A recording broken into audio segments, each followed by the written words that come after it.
নমস্কার, Bhadreswar online YouTube চ্যানেলে তোমাদের প্রত্যেককে স্বাগত। তোমাদের জন্য দারুণ সুখবর। পোস্ট অফিসে নতুন নিয়োগ, বিপিএম, এবিপিএম, জিডিএস পোস্টে পরীক্ষা ছাড়াই সম্পূর্ণ পার্মানেন্টভাবে নিয়োগ করা হচ্ছে। এখানে যোগ্যতা যেটি প্রয়োজন সেটা হলো ক্লাস 10 পাস এবং বয়স হতে হবে 18 থেকে 40 বছরের মধ্যে। অফিসিয়াল ফুল নোটিফিকেশন রিলিজ হয়েছে।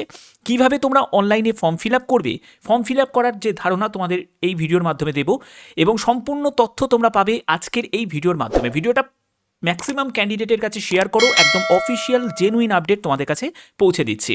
তো দেখো, আমি পিডিএফটা ওপেন করে নিয়েছি। তোমরা অবশ্যই কমেন্টে জানাবে যে ক্লাস 10তে তোমার কত শতাংশ নম্বর রয়েছে, কারণ তোমাদের ক্লাস 10র নাম্বারটা কিন্তু খুব ইম্পর্টেন্ট। ওকে, এখানে কোনো রকম রিটিন এক্সামের ঝামেলা নেই। তো দেখো, তোমাদের একদম অফিসিয়াল পিডিএফ তোমাদের দেখাচ্ছি। এই পিডিএফের সম্পূর্ণ বিস্তারিত তথ্য তোমাকে তুলে ধরছি তোমাদের কাছে। এখানে অফিসিয়াল ওয়েবসাইটের যে লিঙ্ক সেটা তোমাদের অ্যাক্টিভ হয়ে যাবে কত তারিখ থেকে, দেখো এইখানে ব্যাপারটা ক্লিয়ার করা আছে। দেখো, 31শে জানুয়ারি অর্থাৎ কালকে তোমরা রাত 12টার থেকেই তোমরা এর আবেদন করতে পারবে, ঠিক আছে। এবং 14ই ফেব্রুয়ারি পর্যন্ত যখনই ফর্ম ফিল আপ স্টার্ট হবে আমি ফর্ম ফিল আপের তোমাদের একদম স্টেপ বাই স্টেপ দেখিয়ে দেবো। এবং তোমাদের দেখো, সাবমিশন অফ অনলাইন অ্যাপ্লিকেশন 2রা ফেব্রুয়ারি থেকে 16ই ফেব্রুয়ারি পর্যন্ত। এবং এখানে দেখো তোমাদের আর কি বলা হয়েছে, কারেকশন করার। দেখো, তুমি যদি কারেকশন বা মডিফিকেশন করতে চাও সেটাও করতে পারবে 18ই ফেব্রুয়ারি থেকে 19শে ফেব্রুয়ারি পর্যন্ত, ঠিক আছে। এখানে তোমাদের আগে যা নোটিফিকেশনে যা ছিল সেরকমই তোমাদের আছে, পরিবর্তন সেরকম কিছু দেখতে পাবে না। তবে এখানে কাজের সম্পূর্ণ ডিটেলসগুলো দেওয়া আছে, কোন পোস্টের জন্য কি কাজ। বেতন লেভেল হচ্ছে এই লেভেলের তোমাদের বেতন থাকবে। বিপিএম, এবিপিএম, ডাকসেবকের জন্য তোমাদের এই লেভেলের তোমাদের বেতন থাকবে, মানে টিআরসিএ তোমাদের থাকবে। তোমাদের এজ লিমিট হচ্ছে 18 থেকে 40 বছর, ঠিক আছে। 18 থেকে 40 বছর যদি তুমি জেনারেল প্রার্থী হয়ে থাকো আবেদন করতে পারবে। আর এসসি এসটি হয়ে গেলে তোমাদের 5 বছরের রিল্যাক্সেশন, আর ওবিসি থাকলে তুমি 3 বছরের রিল্যাক্সেশন পেয়ে যাবে। এছাড়া যারা পিডাব্লিউবিডি ক্যাটাগরি থেকে তোমরাও কিন্তু রিল্যাক্সেশন পাচ্ছ। এডুকেশন কোয়ালিফিকেশন যা বললাম, তোমাদের ক্লাস 10 পাসই আছে। এবং এখানে তোমাদের ম্যাথামেটিক্স, ইংলিশ তোমাদের অন্যতম সাবজেক্ট হিসাবে থাকতে হবে এবং লোকাল ল্যাঙ্গুয়েজ অবশ্যই তোমাদের 10 স্ট্যান্ডার্ডে থাকতে হবে। ওকে, এখানে তোমাদের দেখো পরবর্তী কি বলা হয়েছে। পরবর্তী হচ্ছে যে তোমাদের এখানে additional qualification, knowledge of computers, knowledge of cycling, adequate means of livelihood, এই তোমাদের থাকতে হবে, ঠিক আছে, আদার কোয়ালিফিকেশন হিসাবে। এসসি এসটি ওবিসি পিডাব্লিউবিডি ইডাব্লিউএস প্রত্যেকের রিজার্ভেশন রয়েছে। এবং তোমাদের যে ভ্যাকেন্সি যা আছে সেই ভ্যাকেন্সি অনুযায়ী প্রায় 28,740টি টোটাল হচ্ছে শূন্যপদ, সবকটি সার্কেল মিলিয়ে। ওকে, এখানে তোমাদের যে সার্টিফিকেট আপলোড করার কিন্তু অপশন তোমাদের দেওয়া হচ্ছে না। যখন তুমি ডিভি দিতে যাবে তখনই তোমাদের সার্টিফিকেট আপলোড করতে, মানে সার্টিফিকেট নিয়ে যেতে হবে, ঠিক আছে। তারা ভেরিফিকেশন করবে। এবং আবেদন করার জন্য যে লিঙ্ক তোমাদের আজকে নয়, কালকে তোমাদের রাত 12টা থেকেই তোমরা করতে পারবে, ঠিক আছে। রাত 12টা থেকেই তোমাদের শুরু হয়ে যাবে অনলাইন আবেদন করার যে লিঙ্ক অ্যাক্টিভ হয়ে যাবে অফিসিয়াল সাইটে। এবং দেখো, তোমাদের সিলেকশন ক্রাইটেরিয়া, সেখানে তোমাদের মাধ্যমিকের নাম্বারের ভিত্তিতে তোমাদের সিলেকশন করা হবে। এর জন্য পরপর তোমাদের মেরিট লিস্ট প্রিপেয়ার্ড হবে, যে 1 নম্বর, 2 নম্বর, 3 নম্বর এরকম করে প্রায় 6টা মতো লিস্ট তোমাদের প্রকাশিত হবে, ঠিক আছে।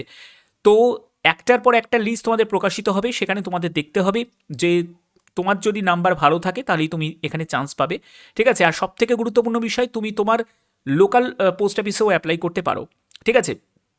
এখানে তোমাদের কী কী সার্টিফিকেট তোমাদের প্রয়োজন, দেখো, self attested copy of submission তোমাদের যেটা লাগবে সেগুলো কিন্তু অরিজিনাল ডকুমেন্টস, এবং তোমাদের সেলফ অ্যাটেস্টেড সার্টিফিকেটও তোমাদের নিয়ে যেতে হবে, যেগুলো হচ্ছে মার্কশিট, মানে 10th মার্কশিট, আইডেন্টি প্রুফ। তারপরে হচ্ছে আইডেন্টি প্রুফ মানে হচ্ছে নয় আধার কার্ড, না হলে ভোটার কার্ড, নাহলে ড্রাইভিং লাইসেন্স, ঠিক আছে। কাস্ট সার্টিফিকেট, তারপরে পিডাব্লিউবিডি, তারপরে ইডাব্লিউএস সার্টিফিকেট, ট্রান্সজেন্ডার যারা ডেট অফ বার্থের প্রুফ হিসাবে নয় 10th অ্যাডমিট কার্ড, মানে না হলে ডেট অফ বার্থের সার্টিফিকেট, মেডিকেল সার্টিফিকেট, এটাও তোমাদের প্রয়োজন হবে। কখন লাগবে এগুলো কিন্তু সবই তোমাদের ডকুমেন্ট ভেরিফিকেশনের সময়, এখন কিন্তু কিছুই লাগবে না। ওকে, এর পরবর্তী হচ্ছে যে তোমাদের দেখো লিস্ট কতগুলো প্রকাশিত হবে, আমি এই জায়গাটা বলে রাখি, প্রায় 6টা মতো লিস্ট কিন্তু প্রকাশিত হবে, ঠিক আছে। 30শে জুন পর্যন্ত যা লিস্ট প্রকাশিত হয়ে যাওয়ার হয়ে যাবে, ঠিক আছে। এরপরে কিন্তু আর লিস্ট কিন্তু প্রকাশিত হবে না, দেখতেই পাচ্ছ যে no further list of short listed candidate will be issued. তো এখানে 30শে জুনের মধ্যেই যা লিস্ট তোমাদের প্রকাশিত হয়ে যাবে। ওকে, আচ্ছা, এর পরবর্তী আর কি কি বলা হয়েছে দেখি। এখানে দেখো, তোমাদের এখানে দেখো আবেদন কিভাবে করবে। দেখো, আবেদন করার জন্য তোমাদের প্রথমে অফিসিয়াল সাইটে ভিজিট করবে, সেখানে তোমরা দেখতে পাবে ফিলিং অনলাইন অ্যাপ্লিকেশন, যেখানে ওয়ান টাইম রেজিস্ট্রেশনের যে লিঙ্কটা পাবে ওটিআর, সেইখান থেকে তোমাদের রেজিস্ট্রেশন করতে হবে।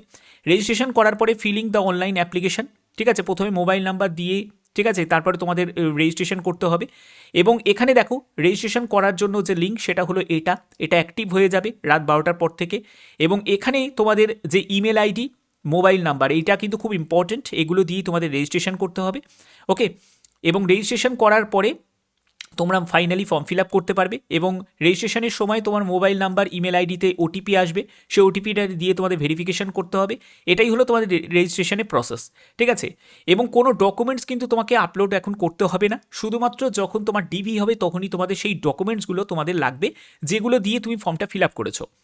এবার যদি অ্যাপ্লিকেশন ফিজের ব্যাপারটা বলি, দেখো 100 টাকা আবেদন মূল্য লাগছে যারা জেনারেল প্রার্থী, যারা ওবিসি প্রার্থী, ঠিক আছে, যারা ইডাব্লিউএস প্রার্থী, অবশ্যই যারা মেল ক্যান্ডিডেট তাদেরকেই দিতে হবে। ওকে, তুমি যদি একজন এসসি এসটি হয়ে থাকো, তুমি যদি একজন ফিমেল ক্যান্ডিডেট হয়ে থাকো, তুমি যদি পিডাব্লিউবিডি ট্রান্স ওম্যান হয়ে থাকো, তোমার কোনো আবেদন মূল্য লাগবে না, সম্পূর্ণ ফ্রি অফ কস্টে আবেদন করতে পারবে। ওকে, এই হচ্ছে তোমাদের সম্পূর্ণ ডিটেলসটা। এবং দেখো তোমাদের ফটো, সিগনেচার, এগুলো তোমাদের আপলোড করতে হবে 30 কেবি থেকে 100 কেবির মধ্যে ডাইমেনশন হতে হবে। এবং দেখো এখানে সাইজের ব্যাপারটা বলে দিয়েছে। এবং তোমাদের সিগনেচার, এটাও তোমাদের আপলোড করতে হবে, অর্থাৎ ফটো সিগনেচার তোমাকে আপলোড করতে হচ্ছে 20 কেবি থেকে 100 কেবির মধ্যে যেন হয়। তো এই হচ্ছে তোমাদের ফর্ম ফিল আপের ডিটেলসটা, ঠিক আছে। আর তোমাদের আর একটা ব্যাপার কিন্তু বলে রাখি, যে সার্কেলে তুমি অ্যাপ্লাই করবে সেই সার্কেলের ল্যাঙ্গুয়েজটা অবশ্যই তোমরা দেখে নেবে। যেমন আসামের কাছাড় ডিভিশনে তোমরা অ্যাপ্লাই করতে পারো, সেখানে তোমাদের বেঙ্গলি তুমি ভাষা পেয়ে যাচ্ছ অপশন হিসাবে। তারপরে দেখো তোমাদের তো ওয়েস্ট বেঙ্গলে পাবেই, ওয়েস্ট বেঙ্গলে তো বেঙ্গলি ভাষা আছেই, তো অসুবিধা কিছু নেই। তুমি তো কোন ডিভিশনে তুমি অ্যাপ্লাই করতে চাইছো অবশ্যই তোমরা কমেন্টে জানাতে পারো। আর এই হলো তোমাদের সার্টিফিকেটের যে ফরম্যাটগুলো সেগুলো তোমাদের রয়েছে। যখন ডিবি হবে তখনই কিন্তু এগুলোর প্রয়োজন হবে, এখন কিন্তু এগুলোর কিছুই লাগছে না। ওকে, তোমরা প্রত্যেকে জানাবে যে ক্লাস 10তে কত শতাংশ নম্বর তোমার রয়েছে, এবং এবারে তোমরা কোন ডিভিশনে অ্যাপ্লাই করতে চাও সেটাও কিন্তু প্রত্যেকে কমেন্টে জানাবে। যারা যারা কমেন্টে জানাবে তারা প্রত্যেকে জানিও, তাহলে তোমাদের কাছে আমি বলে দেবো যে কোন ডিভিশনে তোমাদের অ্যাপ্লাই করাটা বেটার। এবার তোমাদের একটা ব্যাপার বলে রাখি, অফিসিয়াল ওয়েবসাইটে তোমাদের 31শে জানুয়ারি, অর্থাৎ তোমাদের রাত 12টার পরেই তোমাদের দেখবে এই নোটিফিকেশানের যে ডিটেলসটা তোমাদের আপলোড হয়ে যাবে। এখন কিন্তু তোমাদের সাইটে দেখতে পাবে না, এটা জাস্ট একটা ইন্টারনাল সোর্স থেকে পেয়েছি, কিন্তু এটা একদম 100% তোমাদের জন্য জেনুইন আপডেটই আমি তোমাদের দিচ্ছি, তোমরা একবার মিলিয়ে নিও, ঠিক আছে। কিছুক্ষণ ওয়েট করে যাও, ঠিক আছে, তোমাদের এর দেখবে এর নোটিফিকেশনের আপডেটটা তোমাদের সাইটে দিয়ে দেবে। ওকে, তো যদি ভিডিওটা ভালো লাগে অতি অবশ্যই ভিডিওটাতে একটি লাইক করো, চ্যানেলটিকে সাবস্ক্রাইব করে বেল আইকনটাকে অল করে রেখো। এখনের মতো এটুকুই, ধন্যবাদ।